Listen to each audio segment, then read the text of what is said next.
at ng Espiritu Santo. Amen. Ang pagpapala ng ating Panginoong Jesucristo, ang pag-ibig ng Diyos Ama, at ang pagkikipagkaisa ng Espiritu Santo naway sumainyong lahat. At sumayin. Mga minamahal kong kapatid, ang puminas ni Jesus para magpabinyan kay Juan Bautista sa Ilog Jordan. Kulian niyo nagsimula ng gawain ni Jesus para sa sanlibutan. Inilalarawan din ito ang pakikisanggol ni Jesus sa buhay ng tao. Sa pagdiriwang natin sa kapistahan ito, magbalik tanaw tayo sa tinanggap nating binyan at tandaan ang karangalan natin bilang mga anak ng Diyos na patuloy na tumatawag sa atin na tumalikod sa kasalanan at mamuhay ayon sa turo ng ating Panginoong Jesucristo. At upang tayo ay maging marapat kumanap sa banal na pagdiriwang, aminin natin at pagsisihan ang ating mga kasalanan. Inaamin ko Sa kapangyarihan ng Diyos at sa inyo, mga kapatid, na lukha akong nagkasala sa isip, sa salita at sa gawa, at sa aking pagkukulang. Kaya sinasama ko sa mahal na Birhen Maria, sa at sa lumay kahayahan sa mga taong tinarundan nila. Inunuring ka namin, inaaraman ka namin, sinasamba namin, pinagbubuti ka namin, pinasasalamatan ka namin dahil sa dakila mo ang ikawihan. Panginoon Diyos na inalangin, Diyos ang makapangyarihan, salamat Panginoon Jesucristo.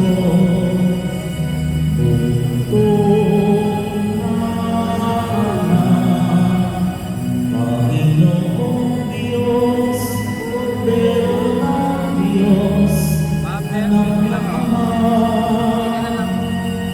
Ikaw na nag-aalis ng mga kasalanan ng sanlibutan. Maawa ka sa amin. Ikaw na nag-aalis ng mga kasalanan ng sanlibutan. Tanggapin mo ang aming kahilingan, ang mga nalulugdog sa bayan ng Ama. Maawa ka sa amin, sapagkat ikaw lamang ang banal, ikaw lamang ang Panginoon. Ikaw lamang o Jesucristo ang kataas-taasan, kasama ng Espiritu Santo, sa kadahilanan ng Diyos Ama. Amen.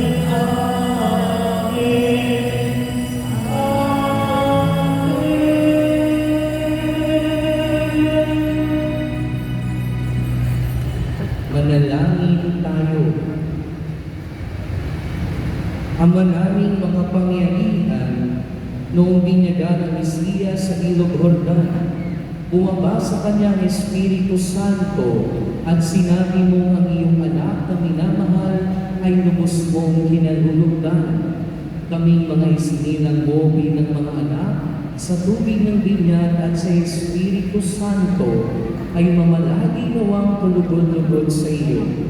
Sa pamamagitan ng Jesucristo, ngayon at magpasawalang hanggan. Amen. Magsiupo po muna ang lahat.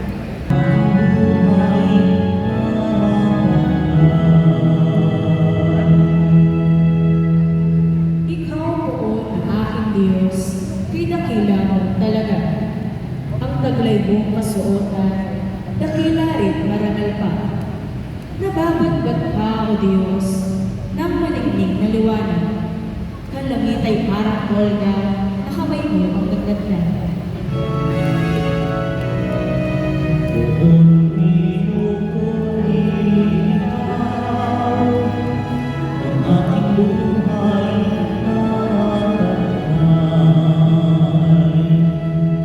Ang ginawa mong tahanan ay ang tubig sa itaas.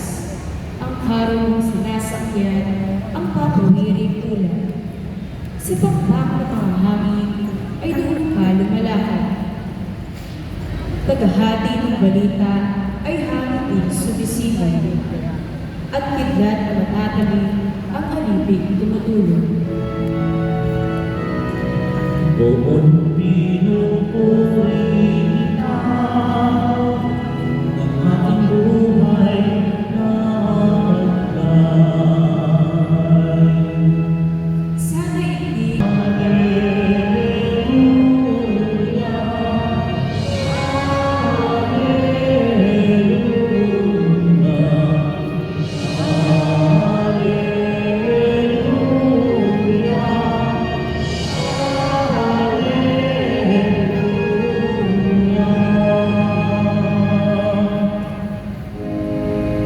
Darating ang Panginoon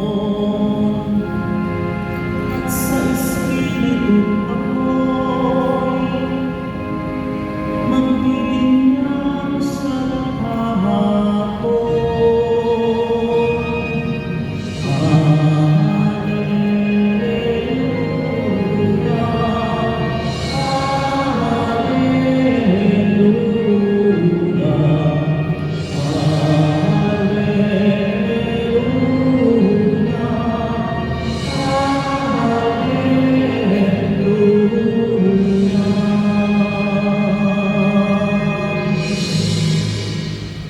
Sumayin niyo ang Panginoon, At sumayon.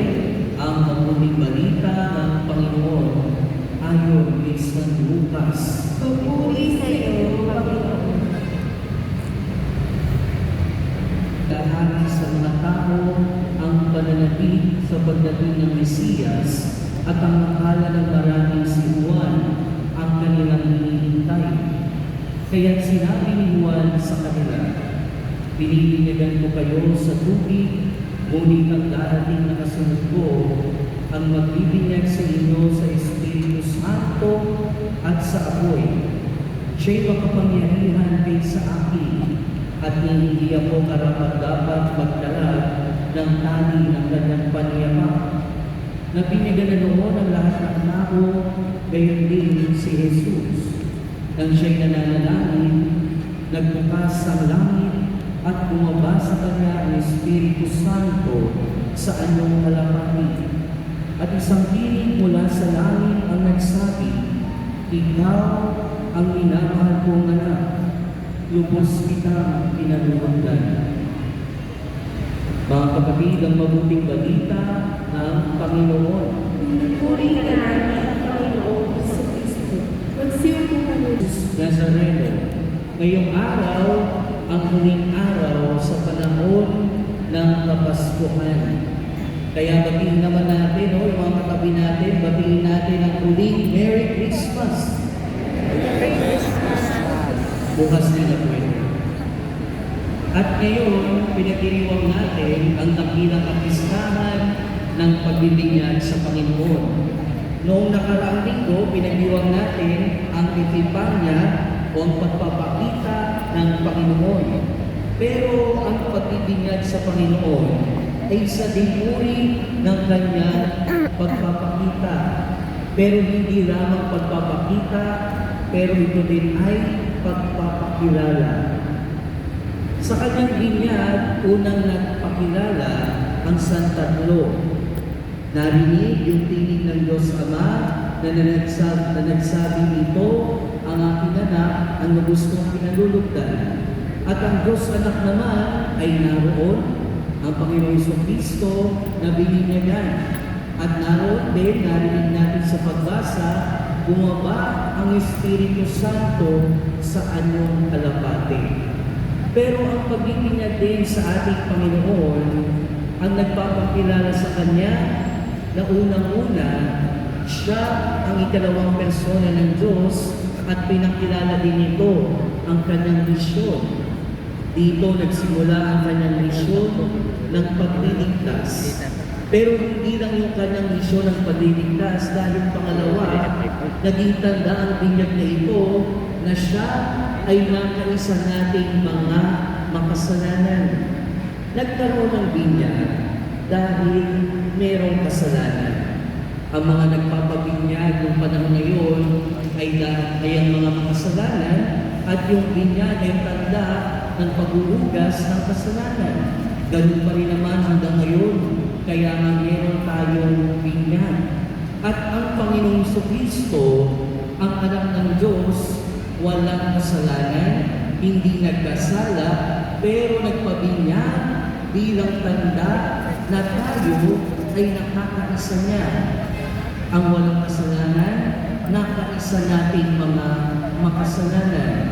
Pero hindi lamang yun dahil ang binyag din ay yung naghanda sa Kanya para sa Kanyang misyon, para sa Kanyang ministeryo, sa Kanyang pagpapahayag ng mabuting balita. Ito yung naging tanda ng Kanyang paghahanda bago niya ipahayag ang mabuting balita.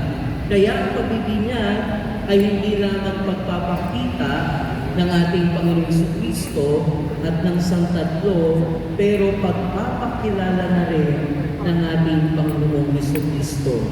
Pero ang binyag sa ating Panginoong Jesucristo ay sumasalamin din sa ating sariling binyag.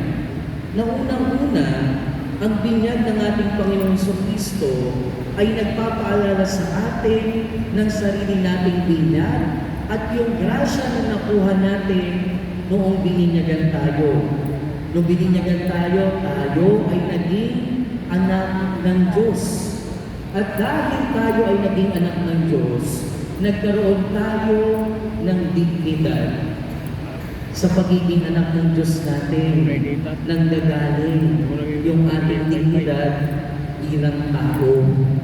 Kaya walang sino man sa atin, sa totoo lang, walang sino man sa atin ang may karapatang mang-apak ng ibang tao, mang-api ng ibang tao.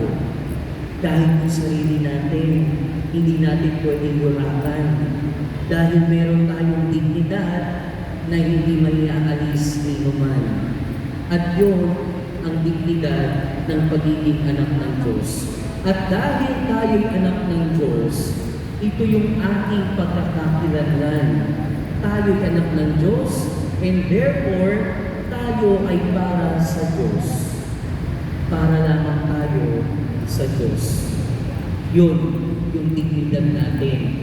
At ito rin yung kauna-unahang halaga ng binyag natin, na tayo ay anak ng Diyos. Pero pangalawa, ang binyag ng ating Panginoong Jesucristo ay tanda hindi lang ng Kanyang misyon, pero ng misyon din natin bilang mga Kristiyano. At ano ba yung misyon natin bilang Kristiyano? Ano yung misyon natin bilang mga anak ng Diyos? Ang mabuhay bilang Kristiyano. At ano bang ibig sabihin ng mabuhay bilang Kristiyano? Ang mabuhay bilang Kristiyano, ang ibig sabihin nun ay ang magsumikap, mag-struggle, na mamuhay patungo sa kabanalan. Ang mamuhay na nagsusumikap na lalong mapalapit sa ating Panginoong Jesucristo at sa ating Diyos Ama.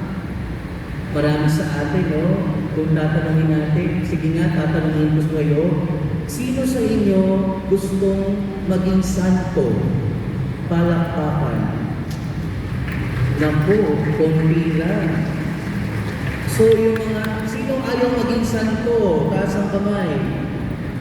Wala rin. Mga kapatid, ang ultimate goal natin sa buhay ay maging santo. Hindi tayo makakapasok sa langit kung hindi tayo santo. Kaya kung ayaw nyo maging banal, ibig sabihin nun, ayaw ninyo sa langit. Pero ang pagiging banal ay hindi lang naman pagkamatay natin, hindi lang sa dulo ng buhay natin. Ang pagiging banal ay yung ating pinagsusumikapan dito sa lupa. Para pag dumating yung araw na tayo ay mawala na dito sa lupa, ready na tayo na makapili ng Diyos. Dahil hindi natin makakapili ng Diyos kung hindi tayo banal. At araw-araw sa buhay natin, binibigyan tayo ng pagkakataon na maabot ang goal na ito. Araw-araw at bawat sandali ng ating buhay, binibigyan tayo ng pagkakataon na maging banal. Ang pagiging banal, ang pagiging santo, hindi later, hindi bukas, ngayon na. Dahil kung hindi ngayon, kailan pa? Kaya kung nakupornihan kayo sa kagustuhan na maging santo, aba, mag-isip-isip na tayo. Baka naman wala sa goal natin ang mapunta sa langit. Dahil pangatlo, mga kapatid, ang binyag ng ating Panginoong Kristo ay paalala sa atin ng ating sariling binyag at yung kahalagahan nito. Sino ba sa inyo yung alam ng date ng kanyang binyag? Taas na ang kamay. Alam niyo ba kung kailan kayo bininyagan? Yung date, taas ang kamay kung sino nakakaalam. O diba? Wala. Konting-konti lang. Kaya hayaan natin ipaalala sa atin ng pagdiriwang na ito na kung gaano ka-importante yung birthday natin, ganun din naman ka-importante yung ating binyag. Sa ating birthday, sa ating kaarawan, naging anak tayo ng mga magulang natin. Pero sa ating binyag, naging anak tayo ng ating Diyos Ama. At dahil naging anak tayo ng ating Diyos Ama, naging kapatid natin ng ating Panginoong Jesucristo at naging templo tayo ng ating Espiritu Santo. Ang problema kasi sa atin, hindi natin alam kung kailan tayo bininyagan dahil hindi natin alam kung ano yung kahalagahan ng ating binyag. Marami sa atin nagpapabinyag lang dahil requirements, dahil merong certificate. O di kaya naman, pag merong sakit yung bata, kailangan ng pabinyagan. Pero pinapaalalahanan tayo ng ating Ebanghelyo ngayon. Naging ganun kalaki yung papel ng binyag ng ating Panginoong Jesucristo sa kanyang buong buhay. Sa Diyos ang makapangyarihan sa lahat, na may gawa ng langit at lupa. Sumasampalataya ang Jesucristo, isang anak ng Diyos, Panginoon natin lahat. Nagkatawang tao siya na ng Espiritu Santo. Ipinanganak sa Santa Maria Virgen. Pinagpakasamay ng Poncio Pilato. Ipinako sa krus na matay inilipin. Nanawag sa kinaroonan ng mga yumawa. Nang may araw na buhay na pagiging, umakyat sa langit, nalululog sa kanan ng Diyos sa mga makapangyarihan sa lahat. Doon magmumula marito at humubog sa nagbubuhay at namatay na tao. Sumasampalataya naman ako sa Diyos Espiritu Santo, sa banal na simbahan Katolika, sa kasamahan ng mga banal, sa kapatawaran ng mga kasalanan, sa pagkabuhay na muli ng namatay na tao, at sa buhay na walang hanggan. Amen. Mga minamahal kong kapatid, sa pagbibinyag kay Jesus, ibinunyag mo, Ama, na siya'y tunay mong anak at lubos ang pinalulugdan. Isinasama namin ngayon ang aming mga kahilingan habang kami nananalig sa iyong mapagkalingang mga kamay sa pamamagitan ng kapangyarihan ng Espiritong Banal. Sa bawat panalangin ng ating inutugon, Panginoon, dinggin mo ang iyong bayan. Panginoon, bigyan mo ang iyong bayan. Sa tubig at Espiritu, ito'y aming hiling sa pamamagitan ni Kristo na aming Panginoon. Amen. Magsiupo po muna lahat.